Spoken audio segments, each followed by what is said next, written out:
Hey guys, GHAZZY TV here with another Path of Exile build video. This time I'm going to talk a little bit about my preliminary starter plans and preliminary build that I have planned right now. This is before we see the information from GGG regarding the Bloodline information, and they made a post 14 hours ago where they said that in the lead up to the Keeper Flame launch, we'll reveal all of the remaining Bloodline classes, item filter changes, new and changed gems, and challenge wars over the week, which basically means that I can't really post a finished build guide or update the build guides properly until we see the actual Bloodline stuff. But I did make some improvements and optimize the low budget start of Specters, which will be using Forged Frostbearers, these bad boys. So I just want to do like a quick rundown. I'll post the PUB in the descriptions down below. There will be a link to my build guides, written build guides in the descriptions as well. But this is a preliminary setup, and I'll probably do an automation, steel skin, and to not bloat those numbers, that needs to be turned off. And it would be a 2-link automation, steel skin. I'll put that up here. With that on would be pretty nice defensively, but it's not going to be always up, so we keep that off for the calculation. I'll run down a little bit of an idea of describing this PUB for you guys.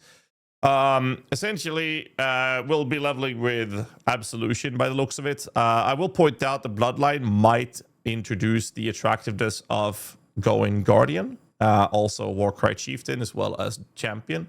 So we'll see, but for now, this is the generic approach of low budget style pure Specters. Obviously, we'll be doing Mr. Sacrifice using Bone Offering to get ourselves an extra block. We'll have Commander Darkness Vector Resistances, all the generic stuff. We'll pick up minus aggression for damage, but Bone Barrier for physical damage mitigation, as well as them leeching to us. However, we are not going to do insta-leech with this. So there's that. We are going to have the build be very straightforward. Obviously, when you're leveling, you'll take these nodes out, pick up life, you have Enduring Bond, you have a quick recovery. Once you get Sacrifice, you can enable things like zombies to actually have them reliably stay alive. And then picking up Spiritual Command straight through the life nodes, pick these nodes up, and then you basically are set. After that, you can either go for Devotion for extra HP, or you go straight down the Discipline and Training into Grave Pact. All of this is covered more in detail in a leveling guide. So this PUB that I have in this video is a preliminary pre-patch, pre-release, pre-Bloodlines. So again, things might change. But this is what I think will be pretty decent set for it. So essentially, it's a very straightforward tree. It is essentially taking the generic poison minion tree and applying that to Forged Frostbearers, which now that I compare that to my former version, I think this is better. So I want to walk you guys through this, a little quick rundown of it, and explain what I've done. Essentially, you'll pull between 3 and 4 million DPS, depending on what state of gear you're in, but around 3.5, 4 million, which is kind of pretty good to have for a low budget build. Anything above that is really nice. For anything above that, you kind of need to do poison stuff and have the poison related stuff to make that do more damage if you want to do that, but that would no longer be a pure Spectre build. It would be something else. However, EHP is pretty good. We are using a Roommate Concoction for extra block chance. This is a high roll on the fist block and low roll on the spell blocks. It shouldn't be too expensive. If you disable this, the defenses are pretty stable either way, so it's a good way to play. There's some options in the Darkness and Throne medium rolled Darkness and Throne belt. We have life with just cold damage jewels. We have an option for Cobalt Jewel, which is just life and the minion damage. You can get resistances or even attributes there as well. The other option is to get Chaos Resistance. You can mix and match this. Sometimes it's cheaper to get some Chaos Resistance on your rare items on your equipment, and then putting elemental resistances on your jewels instead to offset this. You can mix and match this however you want. You don't have to go capped Chaos Rest in the low budget state to beat the entire game and the initial endgame pinnacle bosses, not the Uber versions. This build will get you through that with these numbers. We are going to be using a small cluster. These are very, very cheap. You need to get an item level 68 or higher medium. A small cluster with armor, and then you can alteration craft Enduring Composure. There's no other mods in this PUB for this. Enduring Composure gives you an endurance charge every second if you've been hit recently. This is how we get our endurance charges, which we're going to ramp up with this node as well as this node. And the node before this gives you life regeneration for this, which is why we're sitting on 400 life regen. It's very straightforward, very simple. It's block life-based life regeneration defense with some leech from our minions to us. Setup. We are going to be completely immune to elemental ailments through the form of Purity of Elements. which we put in our weapon. Our weapon is going to be a trigger crafted wand. Best case scenario, calling or convening ones, because the convoking, which is the highest tier of minion wand, has a higher intelligence requirement. So you might not want to do that, because you might need, or you will need, some intelligence on your gear to pull that off. So a lower base would actually be better in the lower state of this. But the trigger craft does not trigger aura, so you can put that in together with your bone offering and desecrate. Make sure that desecrate is socketed above the bone offering, otherwise the trigger will try to cast offering, and that's not going to work, and then it will cast desecrate, but now you have 8-second cooldown on your bone offering. So make sure desecrate socketed above bone offering when you do this. Other than that, we have generic stuff like Convocation can go anywhere. We have a 2-link animate guardian with minion life. We have a fast attack shield charge for comfortable mobility, combined with frostblink to animation cancel if you want to do that, or run a frostbite curse, of course, and then automation steel skin. It's just a bonus thing. You don't have to do this early. This is like the last thing you'll add to the build. It's just a generic approach to it. We're running a generosity supported cemetery. Make sure the generosity is not linked with your other auras, or they will not affect you. But this makes it so that the cemetery gets amplified, but only applies to allies, not you. So just for your minions, you don't do damage, your minions do. And then we are running a 4-link setup for golem and zombies. We're having Phantasm in here. So essentially, you play with zombies for feeding frenzy, so they can trigger the damage increase for your rest of your minions. They act as meat shields for you. We'll obviously be running something like the Graft, the Great Avalanche. If you can get this, will be very attractive. However, if you do this, you might have to self-cast a Desecrate. We'll see that when the league launches. So that will be a pretty big impact for this type of build. We'll also have this linked with 1 golem. You can choose to run Chaos Golem to get you more Chaos Rest, but that comes at the cost of lowering your life regeneration. You can also run Stone Golem Safeguarding instead, which will give you good damage mitigation for hits that you take, but it comes at the cost of lowering your life regeneration. Just a matter of personal preference, which golem you want to run here. And then we're socketing this with Summon Phantasms. Summon Phantasm allows you to do things like Life from Death medium cluster. I can show you how that looks. I didn't feel like I had room for it personally, but it looks like this. Life from Death, it makes it so that minions get more HP, but you regenerate life per second when a minion has died recently, which will happen quite often with the Phantasm. So this is a very nice addition. You can run with it. The minions recover life. It's really comfortable. I just ran out of points. This build is finished at level 92. Obviously, jewels would be the last thing you add to it. But the Phantasm, the calculation here in the PUB is that you just do this, click the full DPS, and a set 10 on the zombie. And if I right click this, you'll see on the left hand side I've chosen the Phantasm and the projectiles. They don't do much damage. They're just there to be essentially targets for enemies to hit instead of you and your specters. So that's kind of the idea behind it. You don't have to do it, but I think there was no point in not adding it.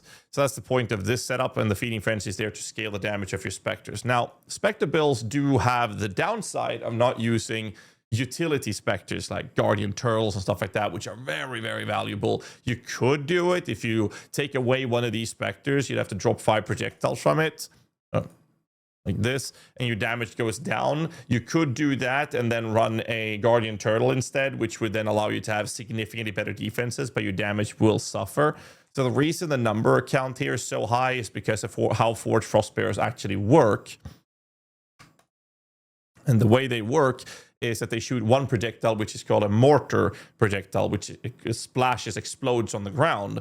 And if you put multiple projectiles to that, the splash effect will collaterally hit the same targets. So by having greater volley, they will shoot 5 projectiles, and we're using increased AoE as well from the minion offensive mastery versus endgame bosses. They will all hit the target. If you do more than that, you're very unlikely to hit all projectiles, but 5 is the sweet spot there for the endgame pinnacle bosses. So in this case, we'll be able to do 5 times whatever Specter count we have, and to get 4 Specters, you need to have level 25 Ray Specter Gem.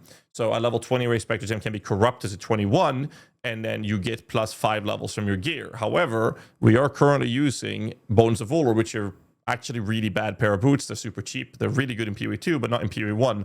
They give you an extra level for the Ray Specter. So if you do get the corruption and level 21 Specter Gem, you can then immediately move away from Bones of Valor to a proper pair of boots, better movement speed, better life, better rest, you name it. So this is just an easy way for low budgets to keep the cost of the build as down as low as possible, and still maintaining the fact that you get extra Specters. So at level 25, you get 3 Specters from the gem. and then we're adding the oiling of Death Attunement to get another Specter. Now, what you could do before you have access to oiling and amulet, and I would recommend Jinx Juju, it's a good defensive layer and also for offenses to run with for this build. What you'll do is you can spec these nodes up here instead, which is 1, 2, 3 plus these 4, that's 7 points. So in the early stage, you can spec into Death Attunement before you oil it, and that means you cut some of these nodes. It's a little bit of life, or the endurance charge node. You can cut these as well as the cluster here in the early stage. You'll be a little less tanky when doing this, just to get this going, and then you remove that when you're able to oil it. So that's how I would at least go around it. So again, Greater Volley is why we set this to 20 for 4 Specters. Spell Echo means that they will echo their cast, so they will cast their spells twice. Do keep in mind that racing Specters in PoE 1 is very different compared to PoE 2. So when you race your Specter, you'll have to cast Desecrate to get the corpse, the correct corpse, which you'll find in specific content in the game from the Settlers mechanic. And we have a global channel I made many years ago where I have my community hanging out, called Global 6666. So you just type /global, no capital letters, space, 6666. In there, you can just ask for these Specters. They will be available for people within the first 12 hours of a league, and then people will just share them. Just do everyone a favor. If you get them from someone in that channel, hang around. If someone else asks for them, just invite them. So the way that process works is that you get invited by someone who has these Specters, you go to their hideout, then you use your own Desecrate, which means you have to unsocket it from your trigger weapon. Cast Desecrate till you see the corpse. You can hold down A if you haven't changed the keybind in the settings, which will show you the corpse names. And before you summon them, unsocket the Spell Echo. Then you summon your Specter. You can go back to your own hideout now that you have it summoned and use your own Desecrate. Summon all your Specters. And once you're done with that, you can then socket back the Spell Echo into your links. Greater Volley, Spell Echo, minion damage are like the first 4 links you want to have. And then after that, we have things like Cold Penetration, Hypothermia. There's a handful of options depending on the colors. I wouldn't recommend Conk Effect because we're trying to collateral splash effect the mortar shits. So you don't want to use Conk Effect, even though it says it's a higher damage according to PUB, but it's not because you're going to miss projectiles. Elemental Focus is a very, very good support gem to use, but now you lose Freeze effect, and I'd like Freeze because it's a very good defensive layer. Faster casting could be arguably better, but I mean, if you look at the damage numbers, it's almost no difference. So Cold Pen or faster casting either will work fine. I like Cold Pen personally, but faster casting is an option. Hypothermia will work because we're not using Elemental Focus, so our minions will freeze and chill enemies, which allows Hypothermia to actually be there to scale the damage. Other things that could be used is skitter bots with what's the name of that skill again? I forgot the support gem. Skitter bots with, help me out, chat. Bone Chill, I think it's called. There we go, Bone Chill. This is a very, very effective damage scaling ability. I will try to squeeze this in before I post this. So if you see the PUB in the descriptions down below when this is posted with Bone Chill Skitter bots, then you know I made those changes, but I'm still going to be playing around with this. But so it's either Bone Chill Skitter bots, because what this does is that the chill effect for my Skitter bots will now increase cold damage taken by the enemies, which is extremely valuable for this type of build. So I'm going to see if I can squeeze this in, but for low budget, we might just skip it. We'll see how it goes, but it also provides shocks. There's a lot of damage from a Skitterbot Bone Chill setup, but outside of that, you can run with it or without it. We'll see what I end up with, but that's basically the plan for this path of building and how the build will operate. So I'm going to walk through the skills real quick. When it comes to bandits, for example, we're going to kill everything. There's no point in saving any of them for most minion builds. So kill all the bandits. Pantheons, I'm not sure if I added that. We are using Lunaris and Gruthkul. This is for physical damage mitigation and getting our EHP up the best we can, because we are going to be using Purity of Elements, which is shown here, which gives us immunity to all elemental ailments. And that's kind of it. That's basically the gist of it. So the real question is if I'm going to squeeze in Skitter bots or not. We'll see how I do that. The damage without the Skitter bots, if I can turn them off here, if I turn these off, is over 4 million, 150,000 EHP. Like the defense and everything is very straightforward. Gear-wise, just a generic +1 level of minion skills. You do want to have +1 level minion skills to help Spectre get to level 25 or higher. The higher, the better. But minion damage modifier is good. Get a trigger craft. The trigger craft you'll find in the refinery in Act 9. There's a little grate at the ground you have to open. That's where you find the bench craft. Shield, generic minion shield with life resistances, but mainly having +1 level of minion skill is very important. Helmet, your generic minion helmet, +2, +1 in the start, and then when you get to the map, you want to get that into a level +2 level minion skills. Preferably, you want to see this with a good life modifier. You don't necessarily need to have the bench craft for race zombie skeletons. It helps to have it, but you don't have to. Having higher life is, in many cases, actually better. But this is an option of what a helmet you want to have. The most important one is the level of minion skills with HP. Now, you can put Eldritch Currency on this. I see that in the PoB, this one is Eldritch Currency implicit affected, but there's no mods for it. Can I turn that off? There, apologize. So I'll polish this before I post it. Body armor, important part here, don't have any life mods. The reason it's corrupted is because you can purchase corrupted 6-linked items early in the league for a very low amount of currency. That's normally the easiest way to get into a 6-link state when you're playing in the early stage. The most important part is to not have any life tagged modifiers. That includes life as well as life regeneration modifiers. If you don't have any life on your body armor, you can utilize a life mastery that gives you 15% increased life if there are no life modifiers on your body armor. So things like resistances, armor, and ES, like whatever defenses you need, just make sure that when it's corrupted, you buy it, that you buy it with the correct colors, which in our case is 3 blue and 3 green, or 4 blue and 2 green, where we change cold penetration for faster casting. Just an example of what you can do. I could probably add faster casting as an option in here, just so people can spot that easier. But that's how the itemization will work for the chest. Gloves, just anything that will fit your stuff. You will need a little bit of dexterity somewhere. So life, resistances, attributes, wherever you can fit it. Like I said before, Bones of Wool will help with the level of Specters. Obviously, if you get 25 or higher, just get rid of the Bones of Wool. They're really bad, but it helps you out with the damage early on until you have gear that covers. Things choose you for obvious reasons with the Death Attunement oil, like I explained earlier. If you can get yourself bone rings, that's fantastic, preferably with minion damage and minion attack cast speed. Any attribute, life, and resistances that you can squeeze in is good here as well. You don't have to use bone rings. We're using pure development, so any other rings is fine. If you get one good bone ring with damages, you can use another ring that is purely resistance based. So it's a matter of personal preference of how you approach this. But bone rings are good for offensive scaling. So that's one way of going about it. Darkness of Throne is from the Abyss mechanic. The lower rolls you buy, the cheaper they are. Give it a day or two into the league, and these are going to cost almost nothing for this roll. Generic ghastly eye jewels, or as I like to call them, gassy eye jewels, because I'm so full of myself. Having some HP is really important here to help your defenses. Additional cold damage works really fine here. Damage when you use a minion skill works as well, but I prefer to just use the flat cold damage. Other options, like I said before, life and minion damage from the Cobalt Jewels works. Life and Chaos Rest, like I said earlier, just mix and match the rest as you need them. The small cluster I explained earlier, and then we have the possibility of having a ghastly eye jewels with taunting enemies. I think the taunt is the highest priority because it makes the enemy do less damage, so that one's very good. Blind is preferable, it helps out a little bit, but mostly you're looking for life, damage, and taunt on one of them. You don't have to have more than one taunt jewel because you have so many minions hitting anyways.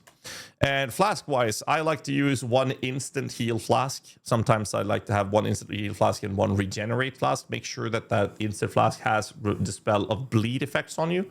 And then I like to run a basalt flask for defensive reasons. Suffixes, if you can find something that gives you armor. Keep in mind that the armor roll doesn't have to be on this flask. It could be on your quicksilver, it could be on your amethyst, wherever you want to put it. And we have a quicksilver flask for movement speed, and then I do have an amethyst flask to alleviate chaos resistance on your gear to make sure you're comfortable on that end. But if you're good with it, you don't need that either. Depends on how good your gear is. Rumish Concoction, you need a lower roll spell block. Doesn't matter how high that is, but this attack block you'd want to have as high as possible. And this is one of the last upgrades you'll buy for the build as well. For the low budget state. But that's kind of it. I'll be fine to polishing this before we post it and see if we're going to use Bone Shield Skater bots or not. We'll have a look at it. But this is the preliminary pre-patch, pre-Bloodline, low-budget version of the Specter build, which I am very likely will be league starting. But I'll make some more videos about this as we move forward. But I want to make some sort of preliminary content that you guys can check out to see kind of where my head's at and my plans for the league start. Anyways, as always, hit the like button, subscribe for more content. Let me know in the comments below what you guys think of this and what league starter you guys are planning to play in 3.27 come Friday the 31st. Until then, stay safe, keep rocking, and have a great fucking night.